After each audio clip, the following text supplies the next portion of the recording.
Well, hello there, meteorologist Eliasen here with Alyssa Andrews. Feels like we've done this before. Yeah, back again with another weather advisory. Next weather alert. So we've got, as we've been talking about all week, a lot going on. We actually are here on the day of our Friday storm, so we're going to start with that.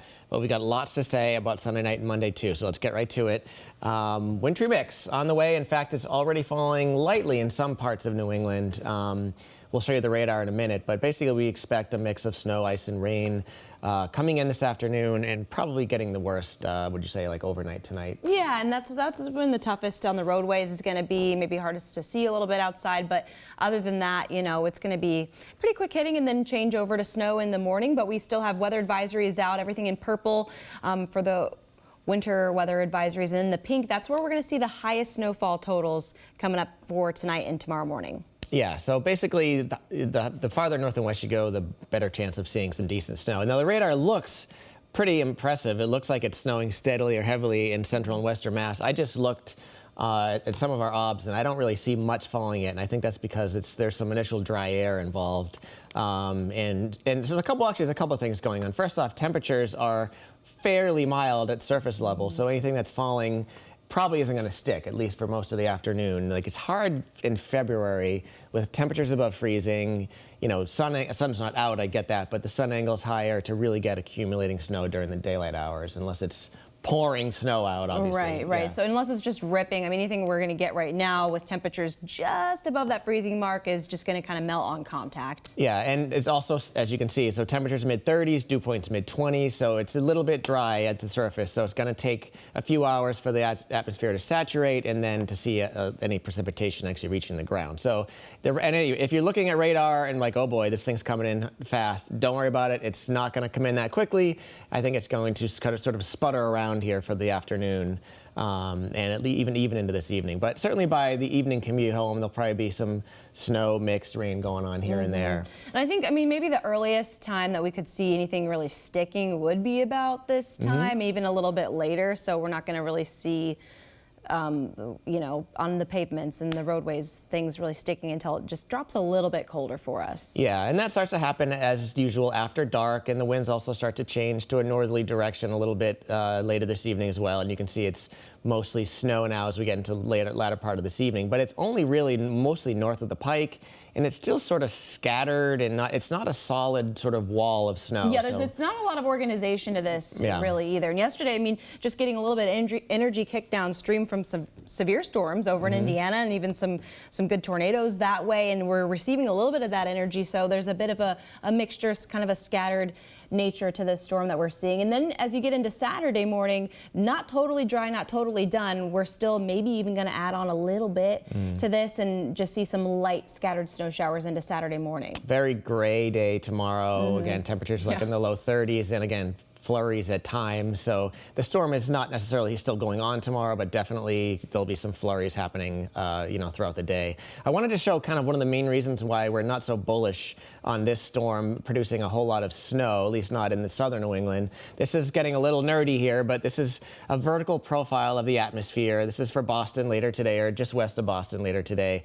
And when we look for a good snowstorm, we look where the snow is made, and the best snow is usually made in an area called the dendritic growth zone, and that's where that top arrow is. We would like to see those red and green lines be together in that area, because that would mean the air is saturated up there, and that's where we're making those really dendritic, you know, the really good-looking snowfall. You can see those lines, the red and green, are far apart, so there's a lot of dry air in the part of the atmosphere where the best snowmaking happens.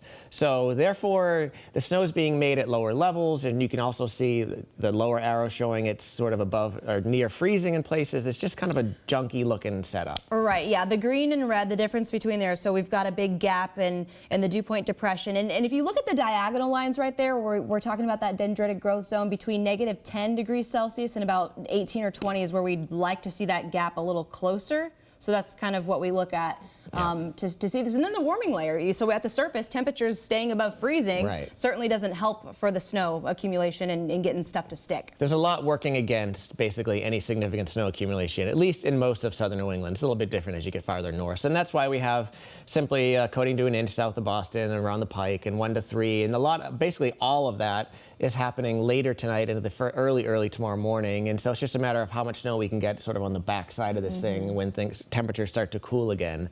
Now, when you get up near the Mass New Hampshire border, different story. They could get some snow tonight and then continuing overnight. And good fresh powder for all the ski resorts coming up this weekend. And then you notice the big gap over there towards the Cape and Islands, which won't be the case at all when we start to analyze the storm potential coming into Sunday, Monday. Exactly. A very different storm coming on Sunday and Monday. And since you mentioned it, actually one more graphic before we get there.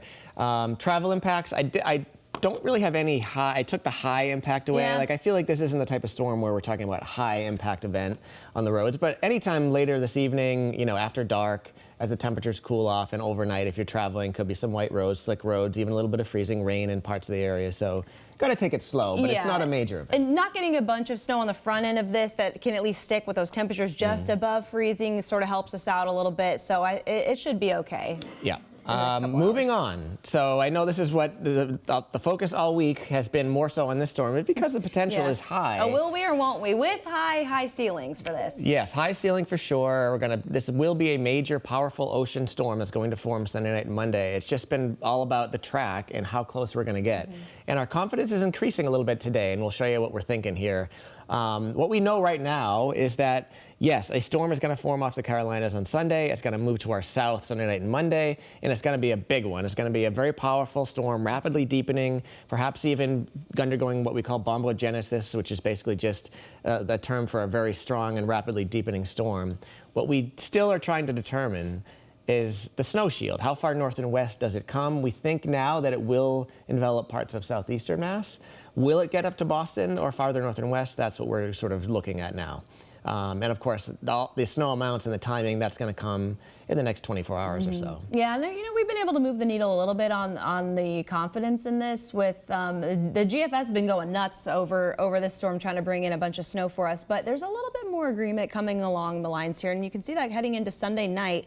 We're that low pressure right off the coastline here, and it wants to bring us a little bit more snow. So the highest chances to get any of that plowable, good measurable snow, certainly Cape and Islands, the farther north and west you go, that starts to decrease a little bit. So the greatest impacts would be seen for far southeastern Massachusetts. And you know, again, it all comes down to where that low hits off the coastline. Yeah, so this is another sort of wacky looking graphic, but this is essentially the models. All of our models are run several times over with perturbations and tweaked, and so all the little L's represent where the center of the storm is passing in all our models. Now that big red circle that we've highlighted as the benchmark, that's where you want a storm to pass over the center of it to get a big storm here, a real nor'easter. And you can see some of the L's are up clustered near there, but most of them are a little bit too far south and east for like a classic storm here. And therefore, that's why we're sort of leaning towards a forecast where the track goes just a little too far, like south and east of that benchmark for a classic storm for the entire area. But the farther south and east you go in Massachusetts, the better chance you get in on the action. And that's, again, where we're leaning towards that middle track there. Yeah, we've kind of been able to move the needle a little bit on this, and with today's latest data and seeing that this middle track looks like the most likely, which wouldn't be, you know, this would still be impactful for Cape and Islands and far southeastern Massachusetts, bringing the potential, I mean, 6+, 3 inches of snow towards the Cape if this were to happen going towards the middle route. So it's nice to see, I think, that we can lower those numbers for the closest track to us, because who needs to really deal with even more snow this late in February? But now a good 75% chance we're putting on for that middle track, but still would be a good snowstorm. That's how we're saying it's the reverse of what our snow maps today, where we're not telling you anything for the Cape and Islands really, because there's going to be enough rain and mild temperatures at the surface. But now this middle track looks more likely. Yeah, so that's where we're leaning. We'll get a lot more weather data in the next couple hours, and hopefully by tonight at 5, 6, and 11, we can sort of solidify that and put some numbers on it. But for now, we can at least give you this, and we can say certainly the best chance of plowable snow, like Alyssa said, basically is southeastern Mass, from Plymouth down to the Cape and the Islands.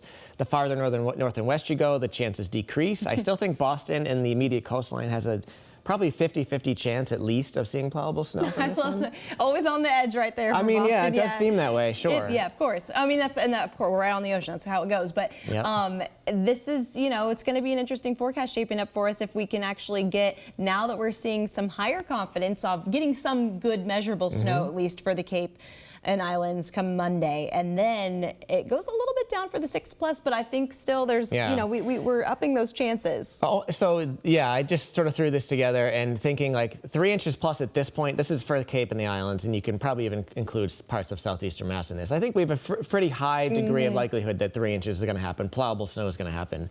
6-9 inches, I think it's probably 50-50 on the Cape and the Islands if they get into that 6 to 12 inch range. And 12 inches, I have it low, but it certainly is not out of the question. It's not a none. It's not a 0% chance. I do think there's a chance of a foot or more of snow in somewhere down in extreme southeastern Mass. Again, these are the things that we will refine later today. But another aspect of this thing is the wind. And no matter how, I think we can sort of lock in that there is going to be gusty winds here Sunday night into Monday, regardless of the track at this point. It's not going to go far enough east to not give us any wind. So here you go. This is Monday morning, 7 a.m. This is, again, just one model, but certainly seems reasonable that we could see gusts 45 to 55 or even up to 60 in the outer parts of Cape and the Islands. And just imagine if you have those winds along with a pretty decent snow happening. Oh my God, that's going to be impossible. I mean, traveling, seeing anything, what's going on outside. Yeah. And this is all part of a larger weather pattern that's brought some record warmth to the Midwest, severe storm, even tornadoes to Indiana yesterday, and then a little bit downstream where they were in that warm wedge. And we're on the cold. We've been on the cold side of this, so of course we're talking snow, sleet, ice, all that stuff, and now strong winds towards the coastline, no matter what shakes out with this storm. Yeah, and you can see the winds, as is typical, they sort of veer more northerly late in the storm as the storm is passing by. But nonetheless, gustiest on the coast, Cape and the Islands, but not a non-factor inland either. It'll definitely be gusty late Sunday night into Monday. Finally, the tides. So the high tide cycle is, we're hitting near the high tide cycle, but it's not as bad as our last couple storms. So you can see that I've highlighted the Monday morning. It's basically around 3 a.m. Monday and 3 p.m. Monday that we're watching. Those are the astronomical high tide points. And most of our locations, and I have Boston here, and then I'm going to pull up Situate, they're about 1.5 to 2 feet below flood level without any sort of storm surge. So most of the time with storms like these, you get a 1 to 2 foot surge. So that brings us right around sort of minor flooding in places like Boston, Situate, and Nantucket. For that 3 a.m. high tide. The 3 p.m. high tide is a lower astronomical one, so we need even more than that. So all in all, I'd say there's probable cause here for minor flooding in a lot of the northeast-facing beaches. But anything more than that seems a little bit unlikely, again, given the storm track and the winds and all that. So all this perfectly lines up and unfolds, in the worst case scenario situation. Maybe it would have been more convenient for all the parents to have the kids home from school this coming week with the mesh that the kiddos may be getting an extra day, at least in some areas. Yep. So not a lot of warmth in that forecast here. You can see we perhaps get to 40 plus by the middle or the end of next week, but finally the sun comes out on Tuesday, because I hope you enjoyed it yesterday. It was lovely yesterday. Wasn't it so nice? Yes, 40 degrees and sun out. It felt fantastic. Yeah, it was, but now the sun's going to be hiding for the next several days. We may not see the sun until Tuesday. Yeah, so kiss that goodbye. And again, we'll obviously keep you updated here. I think that by tonight at 5, 6, and 11, we're going to have a lot more information on that Monday storm, and certainly over the weekend we'll keep you updated. But here we go. Until then, enjoy the wintry mix. I mean, it's the end of February. We're, what are we, a week and a half away from meteorological spring. We're ready for spring. I think everybody's ready at this point. So if you're watching us on YouTube, make sure you like and subscribe. And otherwise, we'll keep you updated all throughout the day, this afternoon, and of course this weekend.